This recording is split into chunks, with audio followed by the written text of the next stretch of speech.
નમસ્કાર મિત્રો, હું મોહન ગઢવી ગુજરાતી દુનિયા યુટ્યુબ ચેનલમાં ફરી એકવાર આપ સૌ મિત્રોનો હાર્દિક સ્વાગત કરું છું। મિત્રો, શું કામ કળિયુગને કાળો યુગ કહેવામાં આવે છે? શું હકીકતમાં આ યુગમાં દુનિયાનો અંત થવાનો છે? શું થશે જ્યારે આ યુગનો અંત થઈ જશે? કેવી રીતે થવાનો છે દુનિયાનો મહાવિનાશ? કળિયુગના અંતમાં લોકો કેવી કેવી મુસીબતોનો સામનો કરશે? અને શું કળિયુગનો અંત કરવા માટે ભગવાન પોતે અવતાર લઈને આ ધરતી ઉપર આવશે? આવા તમામ પ્રશ્નો ઉપર આજના આ વિડીયોમાં આપણે ખૂબ જ વિસ્તારપૂર્વક વાત કરવાની છે, માટે આ વિડીયોને છેલ્લે સુધી જોવા તેમજ લાઇક અને શેર કરવા ખાસ વિનંતી। અને જો તમે આ ચેનલ ઉપર પહેલીવાર આવ્યા છો તો હમણાં જ ચેનલને સબસ્ક્રાઈબ કરી લેજો। તો ચાલો આજનો આ મહત્ત્વપૂર્ણ વિડીયો શરૂ કરીએ। મિત્રો, આજના આ વિડીયોમાં અમે તમને એવા પ્રશ્નોના જવાબ આપવાના છીએ જેને જાણવા માટે તમે પણ ખૂબ જ ઉત્સુક હશો। ખરેખર મિત્રો, આજે જે હાલત દુનિયામાં ચાલી રહી છે એને જોઈને તો એવું જ લાગે છે કે હવે આ દુનિયાનો અંત એકદમ નજીક છે। એક બાજુ તો ખૂબ જ મોટા મોટા યુદ્ધ લડવામાં આવી રહ્યા છે, ત્યાં જ બીજી બાજુ લોકોની અંદરો અંદર પણ ખૂબ જ મોટા મોટા ઝઘડા થઈ રહ્યા છે। આને જોઈને મિત્રો ઘણા બધા લોકો કળિયુગના અંતના વિષયમાં અને મહાપ્રલયના વિષયમાં જાણવા માગે છે। આ બધા પ્રશ્નોના જવાબ તો આ વિડીયોમાં આપણે જાણશું જ, પણ એનાથી પહેલાં મિત્રો આ ચારેય યુગોની બેસિક જાણકારી લેવું ખૂબ જ મહત્ત્વપૂર્ણ છે। મિત્રો, વેદોમાં કહેવામાં આવ્યું છે કે હિન્દુ ધર્મમાં 4 યુગ છે: સતયુગ, ત્રેતાયુગ, દ્વાપરયુગ અને કળિયુગ। મતલબ કે છેલ્લો યુગ કળિયુગ છે, જેમાં હમણાં આપણે વર્તમાનમાં જીવી રહ્યા છીએ।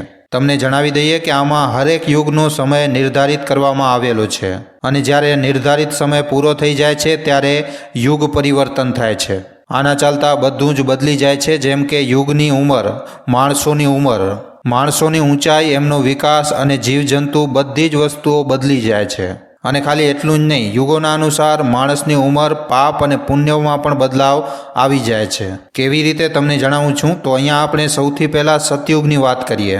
સતયુગની ઉંમર લગભગ 17,28,000 વર્ષની હતી, અને શાસ્ત્રોના અનુસાર આ પહેલો અને સૌથી મોટો યુગ માનવામાં આવે છે।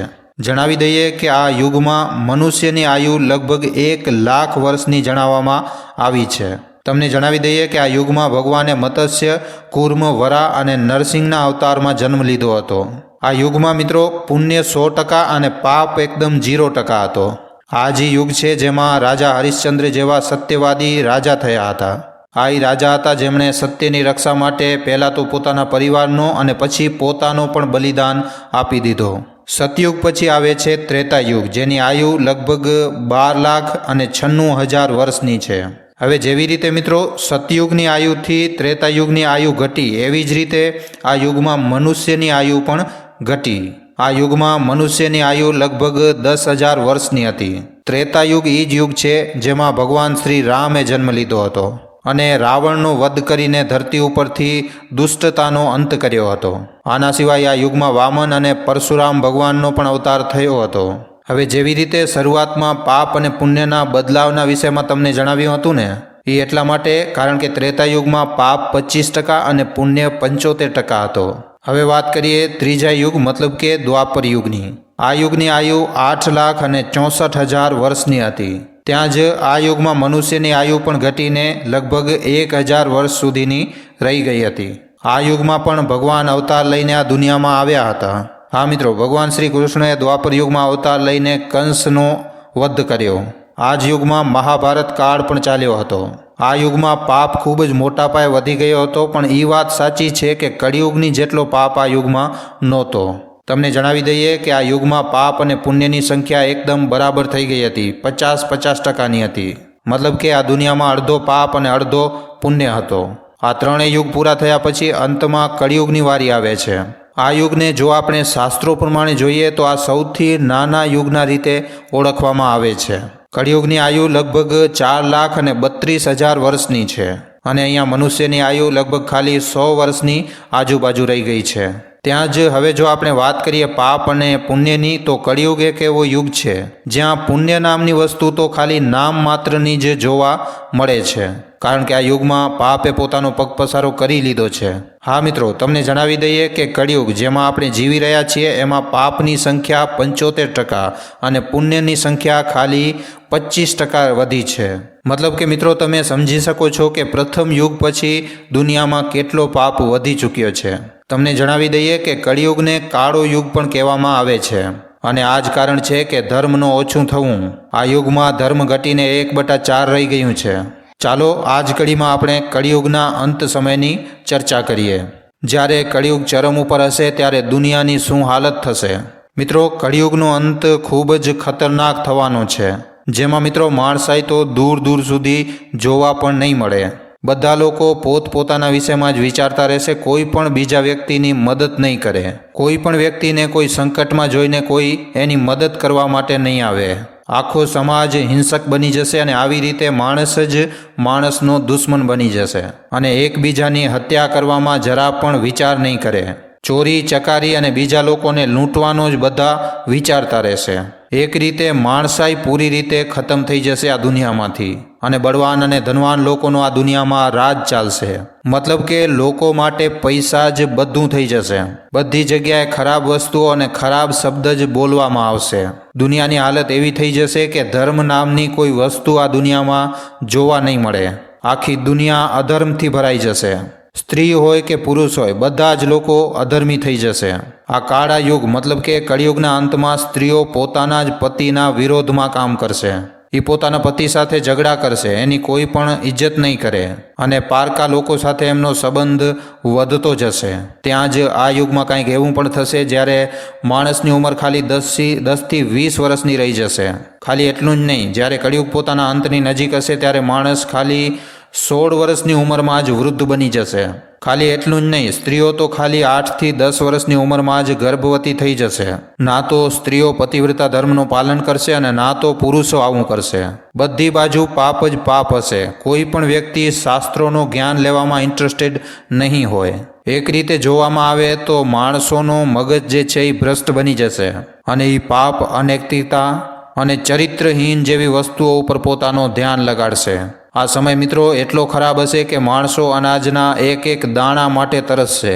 લોકો પાસે ના તો ખાવા માટે ખાવાનું અને પીવા માટે પાણી હશે.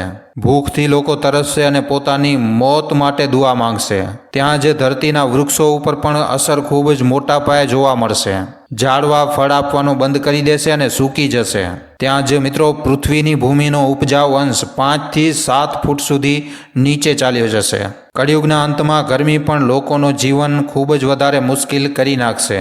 ધરતી ઉપર ટેમ્પરેચર એટલો હાઈ થઈ જશે કે લોકો ગરમીથી બચવા માટે જમીનની અંદર ગુફાઓ બનાવીને રહેશે, ખાડા કરીને રહેશે. અને મિત્રો, આ બધાથી મોટી વાત તો એ છે કે કળિયુગના અંતમાં બધા જ દેવી દેવતા પોતાનું પવિત્ર સ્થાન છોડીને પોતાના લોકમાં ચાલ્યા જશે. સાથે સાથે નદીઓ પણ અહીંયાથી સૂકીને સ્વર્ગલોક ચાલી જશે અને આ જ દુનિયાનો અંત હશે. બધા જ લોકો ખાવા પીવાથી લઈ અને શ્વાસ લેવા માટે પણ તરસશે. બધી બાજુ અધર્મ, પાપ અને ખરાબી, બસ આ જ વસ્તુઓ જોવા મળશે. અને આવી રીતે જ્યારે કળિયુગ પોતાની ચરમસીમા ઉપર હશે ત્યારે આ દુનિયામાંથી પાપનો અંત કરવા માટે ભગવાન વિષ્ણુ એક બ્રાહ્મણનો અવતાર લેશે. જણાવવામાં આવે છે કે ભગવાન વિષ્ણુ કલ્કી અવતારમાં આવીને ખાલી 3 દિવસની અંદર જ આ ધરતી ઉપરથી પાપનો વિનાશ કરી નાખશે. પાપીઓનો સર્વનાશ કરીને પુનઃ ધર્મની સ્થાપના કરશે.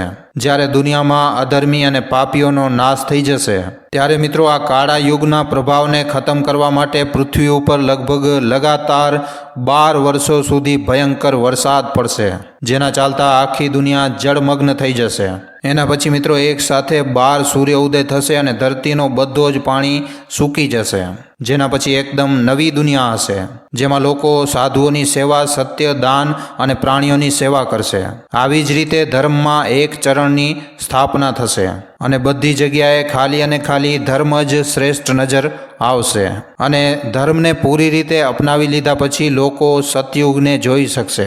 હવે મિત્રો, તમારા મનમાં એક સવાલ જરૂર આવી રહ્યો હશે કે હવે કળિયુગ આખરે કેટલો બાકી છે? તો મિત્રો, તમને જણાવી દઈએ કે આપણા માણસોનો 1 મહિનો પિતૃઓના 1 રાત અને 1 દિવસના બરાબર હોય છે. ત્યાં જ માણસોનો 1 વર્ષ દેવતાઓના 1 દિવસ અને 1 રાતની બરાબર હોય છે. ત્યાં જ માણસોના 30 વર્ષ મતલબ કે દેવતાઓનો 1 મહિનો અને માણસોના 360 વર્ષ મતલબ કે દેવતાઓના 1 દિવ્ય વર્ષના બરાબર હોય છે. અને આવી રીતે મનુષ્યોના 4,32,000 વર્ષ દેવતાઓના 1200 દિવ્ય વર્ષના બરાબર હોય છે, મતલબ કે એક કળિયુગ. જો આપણે હમણાં જોઈએ તો મિત્રો આ ખાલી કળિયુગનો હજી પ્રથમ ચરણ ચાલી રહ્યો છે. જો આપણે શાસ્ત્રોની માનીએ તો કળિયુગની શરૂઆત લગભગ 3102 ઈસા પૂર્વ થઈ હતી, જ્યારે 5 ગ્રહ મતલબ કે મંગળ, બુધ, શુક્ર, બૃહસ્પતિ અને શનિ જ્યારે મેષ રાશિ ઉપર 0 ડિગ્રી ઉપર થઈ ગયા હતા. મતલબ કે આવી રીતે જો 2024ને 3102 સાથે જોડી દેવામાં આવે તો 5126 વર્ષ થઈ જાય છે. મતલબ કે કળિયુગના હજી ખાલી આટલા જ વર્ષ વીત્યા છે અને આવી રીતે લગભગ 4,26,000 વર્ષ હજી પણ કળિયુગના બાકી છે. મિત્રો આશા કરીએ છીએ કે આજના આ વિડીયોમાં તમને કળિયુગના અંતને લઈને જેટલા પણ તમારા મનમાં પ્રશ્નો હતા એ બધાના જવાબ તમને મળી ગયા હશે. જો આજનો આ વિડીયો તમને પસંદ આવ્યો છે મિત્રો તો આ વિડીયોને ખાલી તમારા સુધી સીમિત ન રાખતા તમારા મિત્રો સાથે, તમારા પરિજનો સાથે વોટ્સઅપ ઉપર, ફેસબુક ઉપર, યુટ્યુબ ઉપર જેટલો બની શકે વધારેમાં વધારે આ વિડીયોને શેર જરૂર કરજો.